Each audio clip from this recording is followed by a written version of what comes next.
free will. June 1, 2015.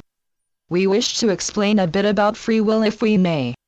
There is a view that, since your ultimate destination is decreed by Creator to be oneness, there is no free will. There is also a view that it means one can do whatever one pleases in the moment. Both are true in that your ultimate destination is oneness with Creator and you are able to act in complete disregard for the consequences. In the first instance, you will make vast amounts of decisions between here and there. In the second, you just may find that there are indeed consequences, some good, some not so wonderful. Also, be aware that your oneness will not entail the loss of knowing all that you have learned and experienced. What would be the point of that? Do you see that all of the above describes differing levels of lesson learning? If one ignores one's knowing and guidance too long, one gets to learn what you call hard lessons. And the results of the decisions one makes, or avoids making, also lead to learning. Whether one considers those lessons good or bad is purely subjective, and from the viewpoint of having lived your life, you will look back and literally say, it's all good. Is it not a good thing to know that stovetops are hot? Some say that divine will rules all, and that means you do not truly have free will. We will explain it in this manner: when you are truly in alignment with your true divine self, your will is divine will. The apparent difference is only apparent because you consider yourself to be in separation, and this is illusion. As you are often being told, you cannot and do not exist in separation from Creator. This is also said as God is all, etc. And this is quite literally true. It is even good logic. God is all that is. You are made from what is.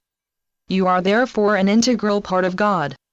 Now, since that is undeniably true, does it not seem evident that your will is also a part of divine will? Do not confuse willfulness with the will we are speaking of. Common sense may not be all that common, but it remains that your inner knowing, that knowing that is guided by what is best for you and for all others, will not lead you astray. These are things you know. Things ring true, if they ring true, because they are things that you know. And if a thing fits into that category, it will never be new. It will be universal and eternal. Occasionally, however, we may do a bit of reminding. So freely exercise your free will. It is one of the things you are here to do.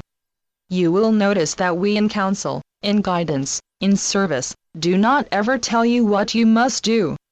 We are in service to your lives. We advise, we chide, we prod. Sometimes we get pretty adamant. But the decisions in your lives must be your own. That is where the learning occurs. And every experience produces learning, so don't worry so much about whether you are doing it wrong. It is understood that you do the best you know how. Your perseverance is of great wonder to us. Many here have been there. It takes input from experience to understand what you are living. We do appreciate your circumstances. Yet we may only aid you in your chosen lessons. There will come a time when you look back and give thanks for that. And we do hear a few saying, yeah, right, to that. But we also know you will always keep on keeping on. Blessings to all who read this.